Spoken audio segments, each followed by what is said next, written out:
Hey, Soul Surfers, welcome to Mindful Monday. Today we are going to be tapping on sexual empowerment. So if you are all set, go ahead and start tapping, and you can repeat the following affirmations out loud or in your mind. Even though I feel uncomfortable with sex right now,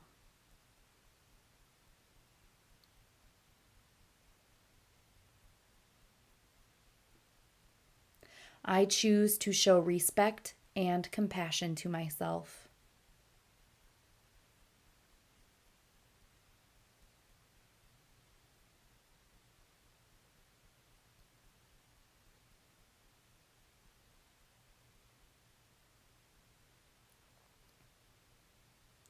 And even though I don't know if I'll ever feel comfortable with sex,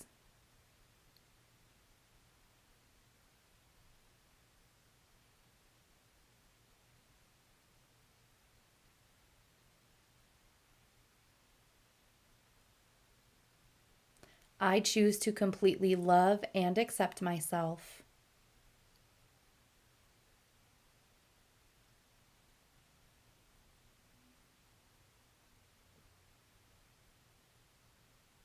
As well as anyone else connected to this.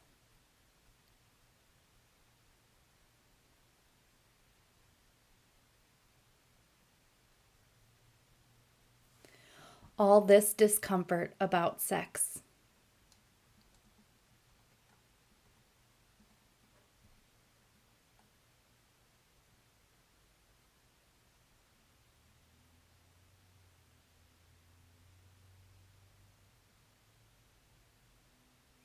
All this anxiety about sex.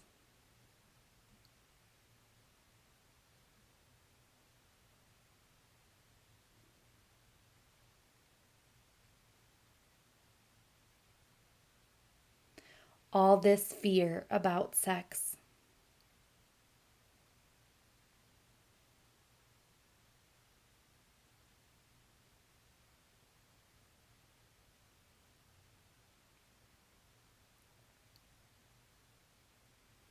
Sex is supposed to be a fun and fulfilling act.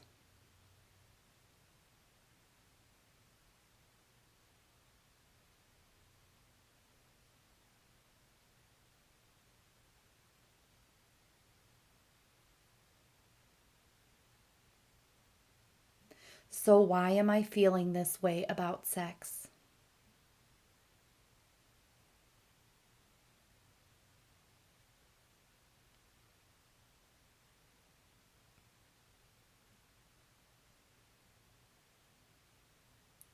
Whatever I am feeling is valid.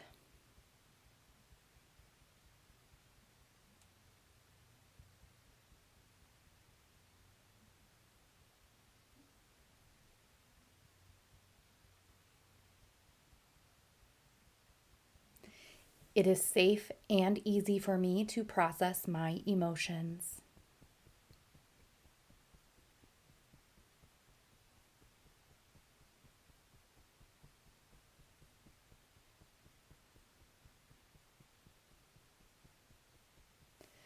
So I allow myself to process them all now.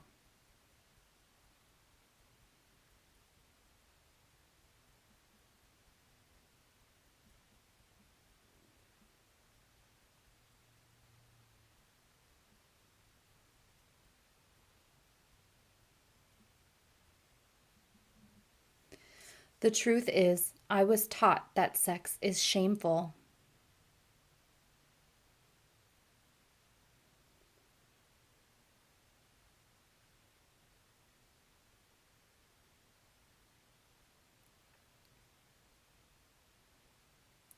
But sex is not something I need to be ashamed of.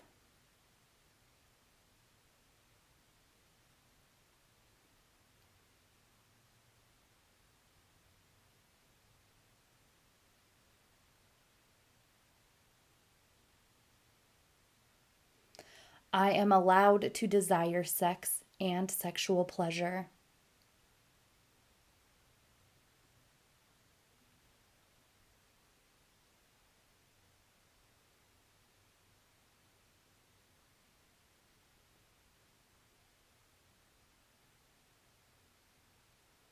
It is normal and natural to have sexual needs.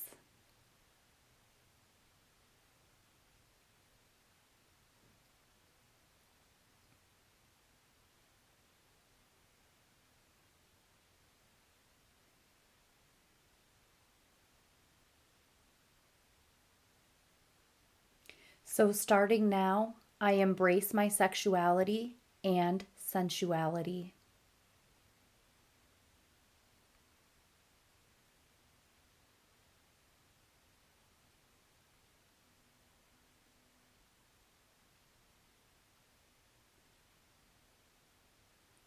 And I allow myself to explore my sexual desires.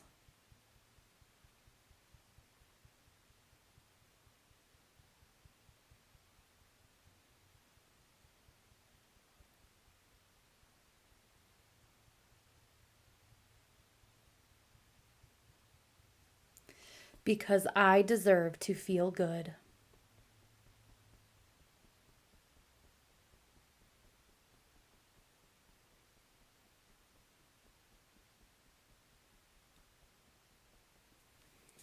I deserve to experience intimacy and pleasure in every way, including sexually.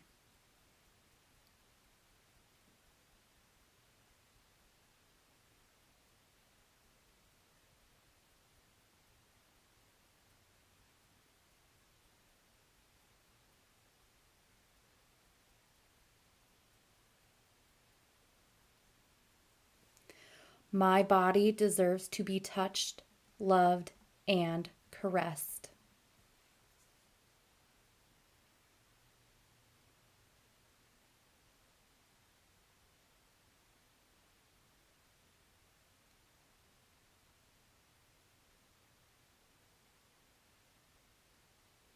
My body is unconditionally deserving of sexual pleasure.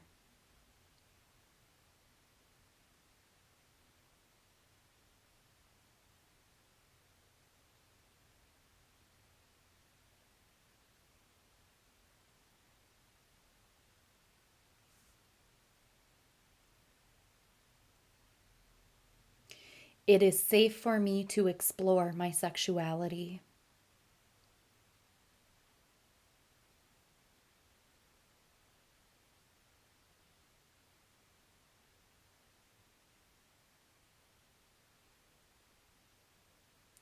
I am in full control of my sexual thoughts, feelings, and behaviors.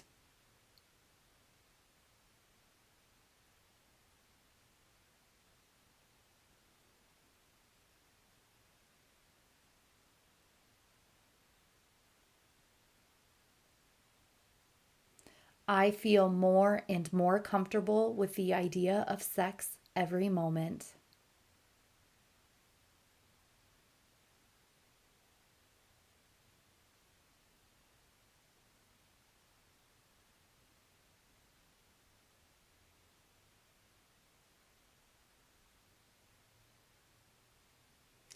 My sexual behaviors match my values.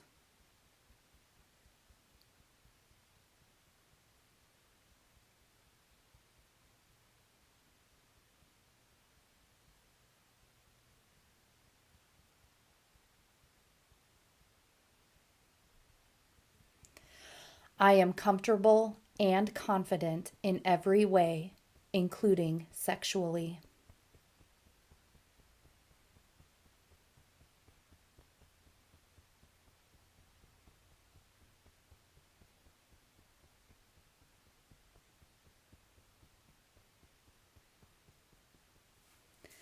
I trust myself to choose a partner that creates a meaningful experience and connection.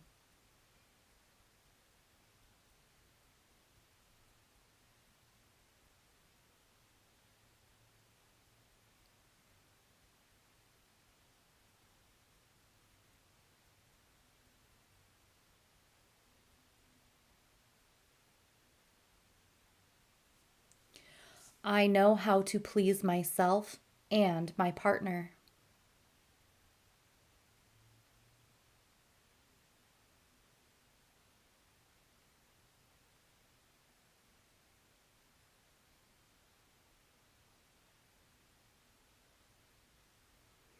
I always feel safe and comfortable in every way, including sexually.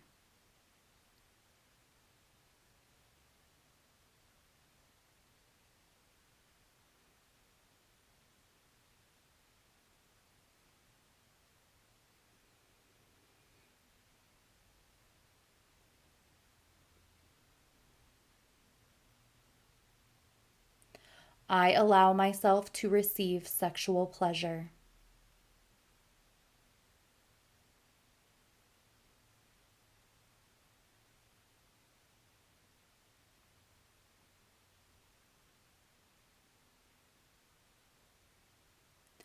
I allow myself to feel fulfilled and satisfied sexually.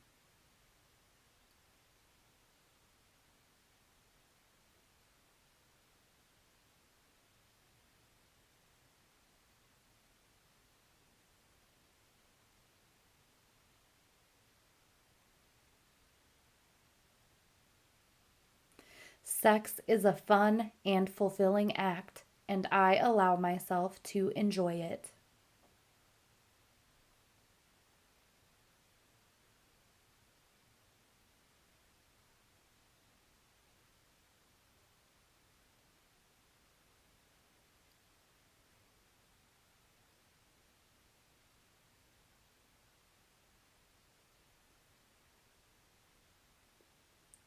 Sexual pleasure is easy and effortless for me.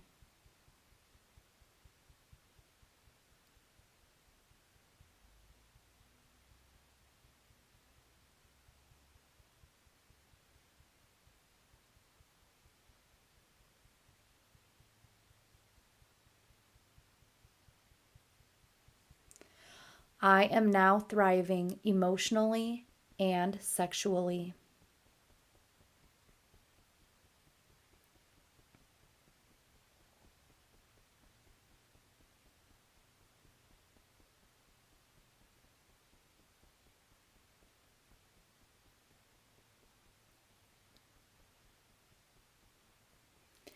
And I now know and feel the truth of this all.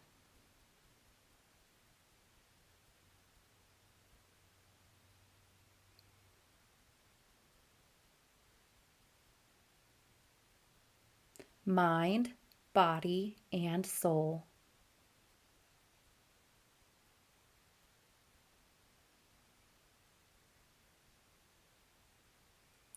And then go ahead and take a deep breath in through your nose and out through your mouth. And if you have water nearby, grab a drink of water. All right, we're going to go ahead and switch gears to reading The Power of Now. Surrender in personal relationships. What about people who want to use me, manipulate, or control me? Am I to surrender to them? They are cut off from being, so they unconsciously attempt to get energy and power from you. It is true that only an unconscious person will try to use or manipulate others, but it is equally true that only an unconscious person can be used and manipulated. If you resist or fight unconscious behavior in others, you become unconscious yourself. But surrender doesn't mean that you allow yourself to be used by unconscious people. Not at all. It is perfectly possible to say no firmly and clearly to a person, or to walk away from a situation and be in a state of complete inner non-resistance at the same time. When you say no to a person or a situation, let it come not from reaction, but from insight, from a clear realization of what is right or not right for you at that moment. Let it be a non-reactive no, a high-quality no, a no that is free of all negativity and so creates no further suffering. I am in a situation at work that is unpleasant. I have tried to surrender to it, but I find it impossible.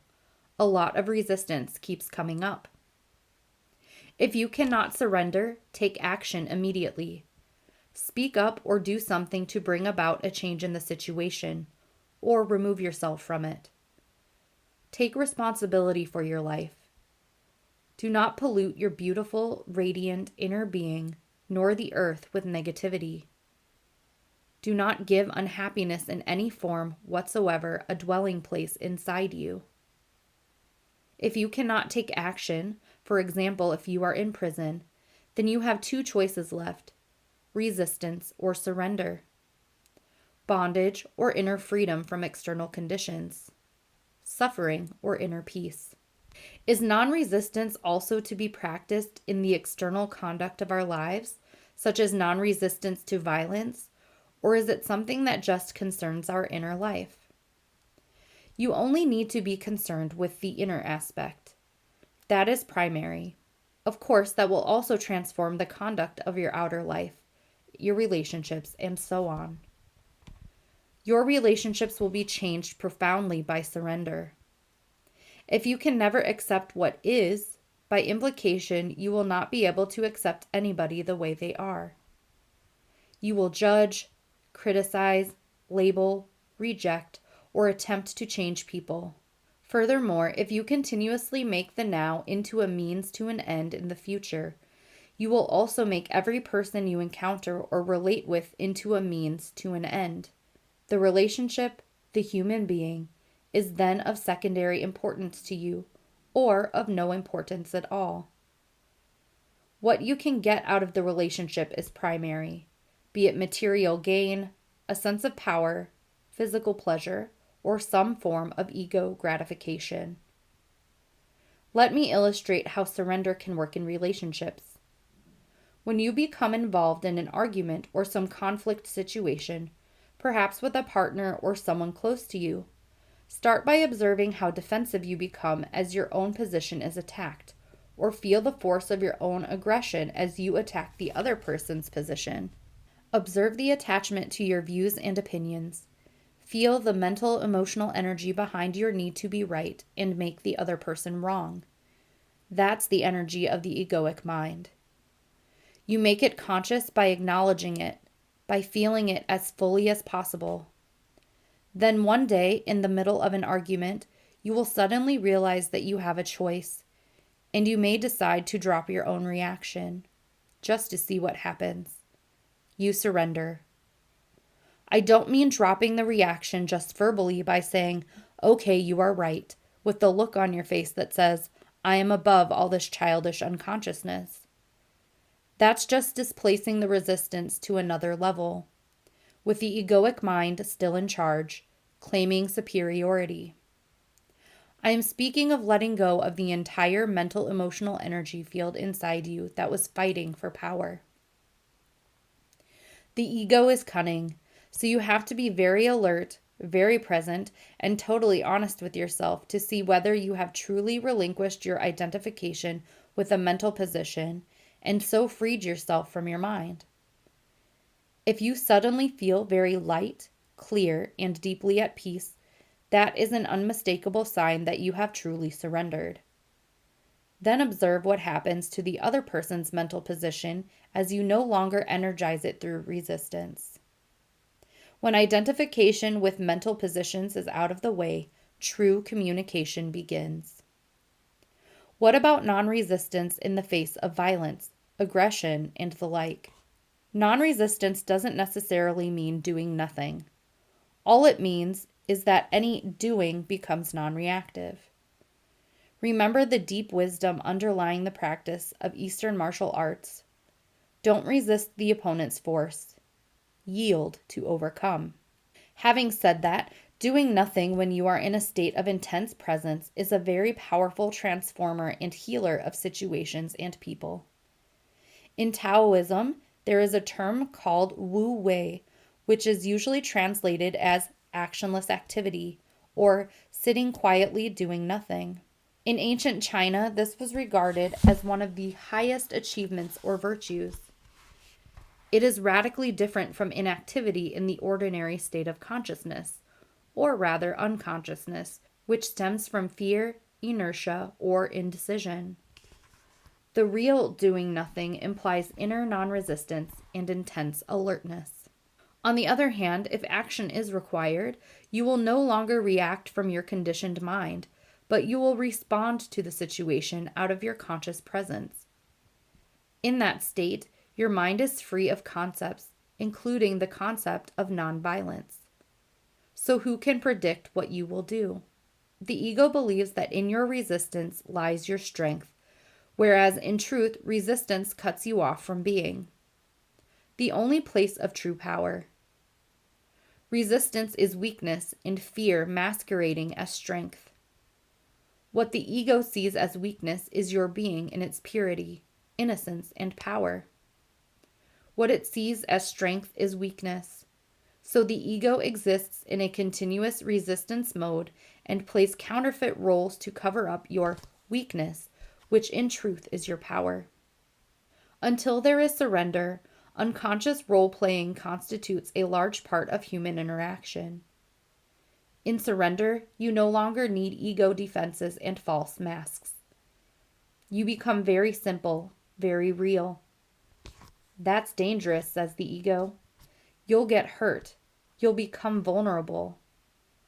What the ego doesn't know, of course, is that only through the letting go of resistance, through becoming vulnerable, can you discover your true and essential invulnerability, transforming illness into enlightenment. If someone is seriously ill and completely accepts their condition and surrenders to the illness, would they not have given up their will to get back to health? The determination to fight the illness would not be there anymore, would it? Surrender is inner acceptance of what is without any reservations. We are talking about your life, this instant, not the conditions or circumstances of your life, not what I call your life situation. We have spoken about this already. With regard to illness, this is what it means. Illness is part of your life situation. As such, it has a past and a future. Past and future form an uninterrupted continuum, unless the redeeming power of the now is activated through your conscious presence. As you know, underneath the various conditions that make up your life situation, which exists in time, there is something deeper, more essential.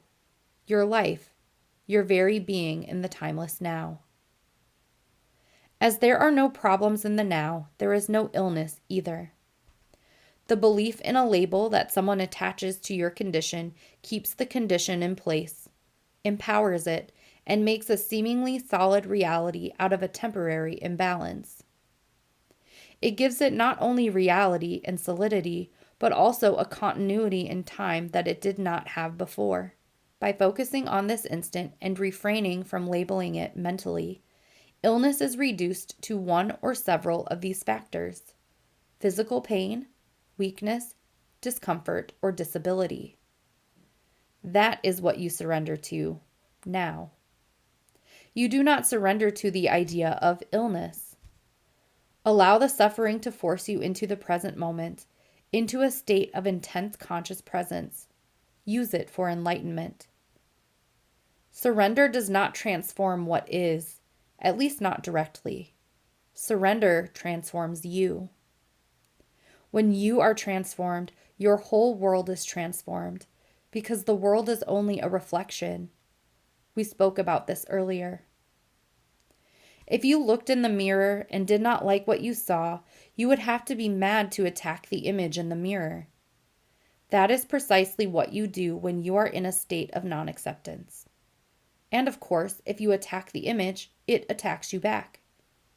If you accept the image, no matter what it is, if you become friendly toward it, it cannot not become friendly toward you. This is how you change the world.